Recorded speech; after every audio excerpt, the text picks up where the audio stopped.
In the winter of 1903, a wheat farmer in Custer County, Nebraska, named Thomas Harlan built a machine from salvaged iron and split cedar planking behind his grain barn.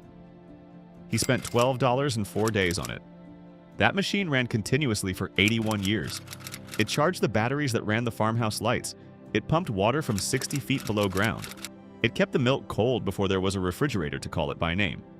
When it finally came down in 1984, not because it failed, but because his granddaughter sold the property, every original bearing was still turning. His grandchildren pay an average of $211 a month for electricity. They live in the same county. The machine Thomas built was a vertical axis wind turbine. Plans for it have existed in American agricultural literature since the 1890s. In 1940, the United States Department of Agriculture published the complete blueprint in Farmer's Bulletin number 1856 and distributed it free to 500,000 rural households.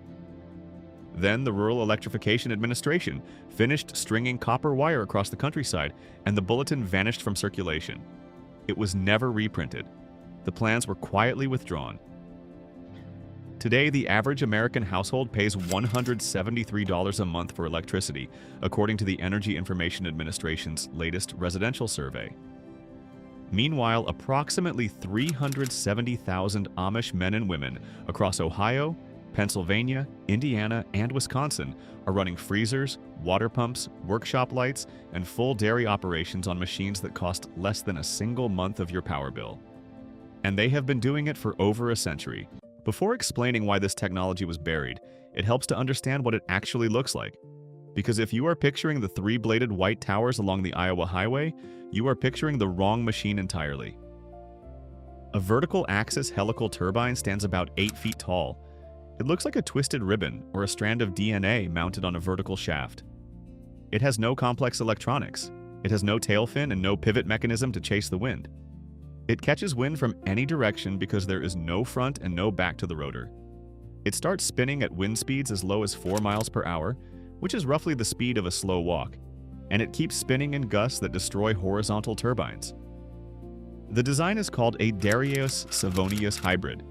It was patented in 1926 by a French aeronautical engineer. The Amish did not invent it, they preserved it.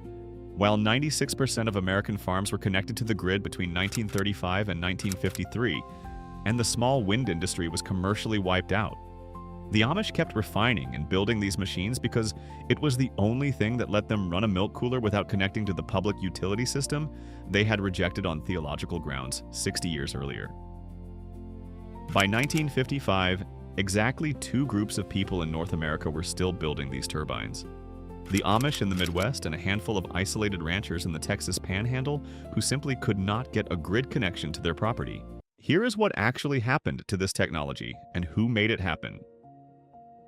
In 1936, before the Rural Electrification Administration had finished its national rollout, there were more than 600 American manufacturers of small wind generators. Companies like Jacobs Wind Electric out of Minneapolis and Wind Charger out of Sioux City were selling turbines to farmers for between $100 and $250 each. A Jacobs unit installed in 1931 on a ranch in Montana ran continuously for 52 years before it needed a single new bearing. The Department of Energy verified this in a report filed in 1979. That same report concluded that small vertical axis turbines properly sited could deliver electricity at a cost per kilowatt hour that was 37% lower than grid power even at 1978 rates. And then nothing happened. The report was shelved.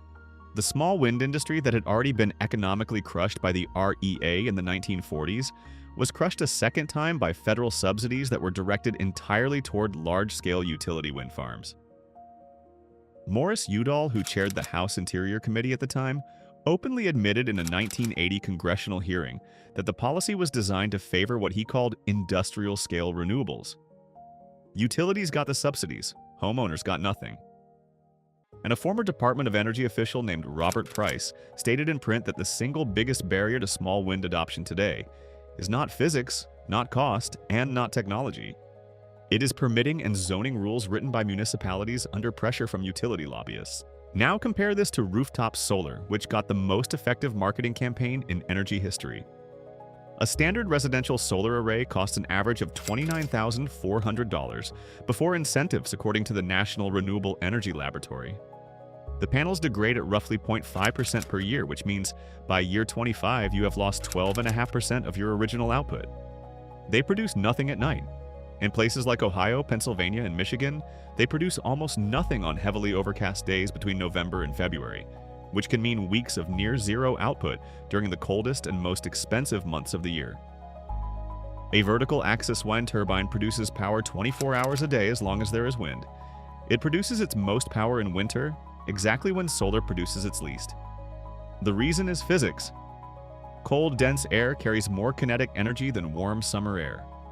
The same wind in January produces noticeably more electricity than the same wind speed in July. In most of the eastern United States, average wind speeds at 30 feet above ground level are above 4 miles per hour for roughly 85% of all hours in a calendar year, according to wind atlases compiled by the Pacific Northwest National Laboratory. The bearings last 30 to 50 years. The blades, if built from laminated cedar or modern fiberglass, last 25 years minimum. And the total parts cost at a hardware store comes in at right around $120. The reason this machine outlasts everything else in residential energy comes down to what is not in it.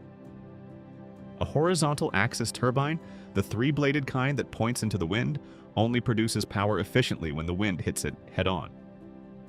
Every time the wind shifts direction, the turbine has to rotate on its tower to face the new direction. In the gusty conditions that describe most of the eastern United States, that pivot mechanism is constantly working and constantly wearing. By the time it rotates to face the new wind, the wind has already shifted again. A vertical helical turbine has no pivot mechanism. There is no direction-finding hardware. Wind from any direction spins the rotor the same way. The generator sits at ground level rather than 60 feet in the air, where service requires a crane or a very confident ladder.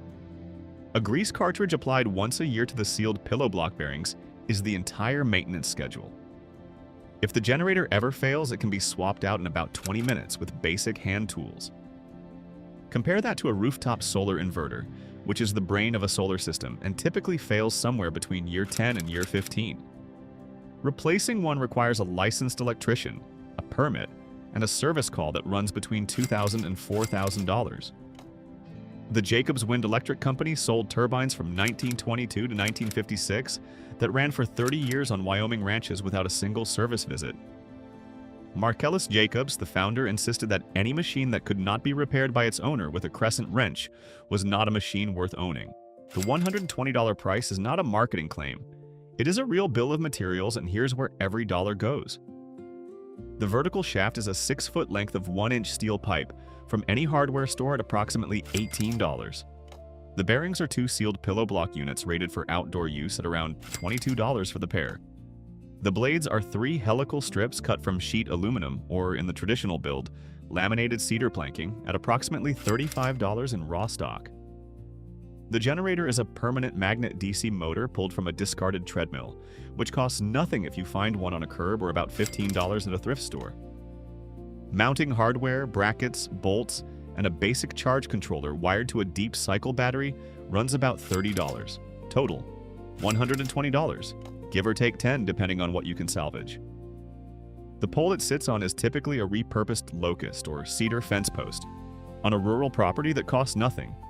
The design has been documented and published for free by a Scottish engineer named Hugh Pigott in a manual called The Scorig Wind Electric Guide, which he has made freely available because he believes, as Thomas Harlan did in 1903, that electricity should not be a subscription. The 4 objections that come up every time this topic is discussed all have answers. First, moisture and ice. Sealed pillow block bearings are the same bearings used on outdoor industrial conveyor systems. A grease cartridge once a year keeps them running in hard freezes, ice storms, and humid summers.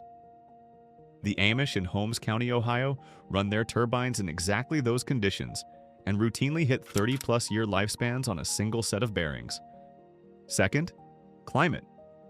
The Pacific Northwest National Laboratory's Wind Atlas, freely available online, shows that average annual wind speeds across the eastern United States, the Great Plains, the Texas Panhandle, and the Rocky Mountain Front Range are all sufficient to run a small vertical turbine at useful output. Even in the supposedly low-wind southeast, average speeds at 30 feet above ground are above the 4-mile-per-hour startup threshold for the majority of hours in the year. Third, durability. A photograph posted to Reddit last year showed a Jacobs wind electric turbine originally installed on a North Dakota farm in 1941 that is still spinning today. 83 years? The original bearings were replaced once in 1978. Everything else is original hardware. Fourth, output. A 1 kilowatt vertical helical turbine produces between 200 and 400 kilowatt hours per month in most of the eastern United States, depending on wind conditions. That is not enough for central air conditioning. It is enough for a refrigerator, a chest freezer, a well pump, and full LED lighting in a 3-bedroom house. 2 turbines at $240 total will cover the basic load of a frugal household. The objection you will hear from people who follow energy markets is that solar has won the economics argument.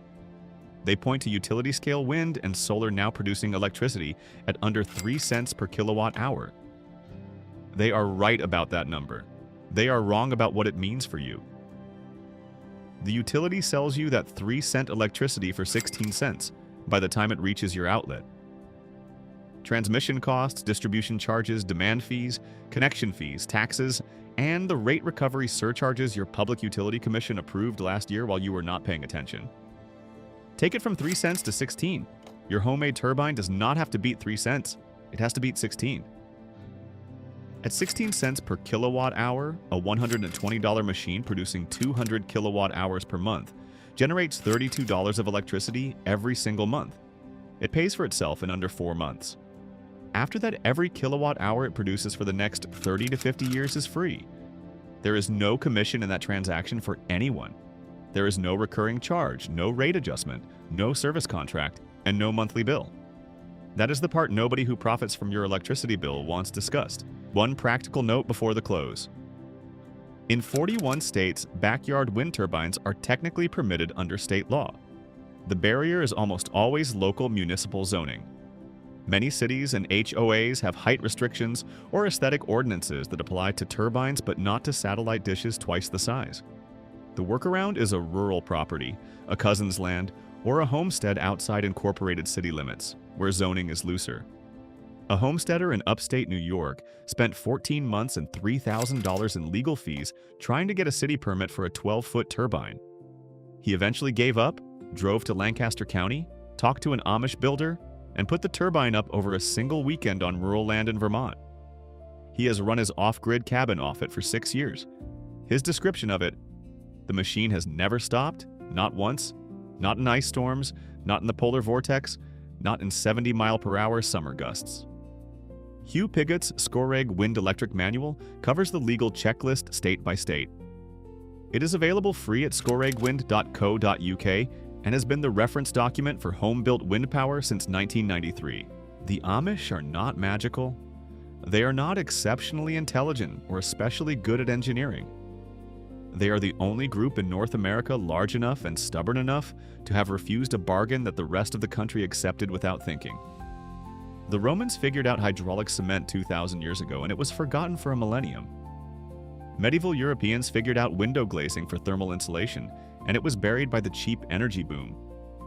American farmers in the 1930s figured out backyard wind power, and it was wiped out by rural electrification subsidies that enriched utility companies while eliminating the alternative. None of this knowledge was ever truly lost. It was filed under less profitable. It was shelved by people who understood that a machine costing $120 and running for 80 years with 1 grease cartridge per year is a catastrophic business model for a company that bills you every month. When the power goes out in Holmes County, Ohio during an ice storm, nothing changes in the Amish farmhouses. The lights stay on. The milk stays cold. The pumps keep running. The neighbors who depend on the grid sit in the dark and wait for a utility truck. That gap between those two households is not technology. It is a decision made in 1935 that you were never asked about. This weekend, before the weather turns, walk to the back of your property and find the windiest spot on your land. Stand there for 10 minutes. The wind that moves across that ground has been there since before the house was built, and it will be there long after the utility company that sends you a bill every month has been reorganized, renamed, or replaced. The pole goes up first, the bearings go on next, The blades come last.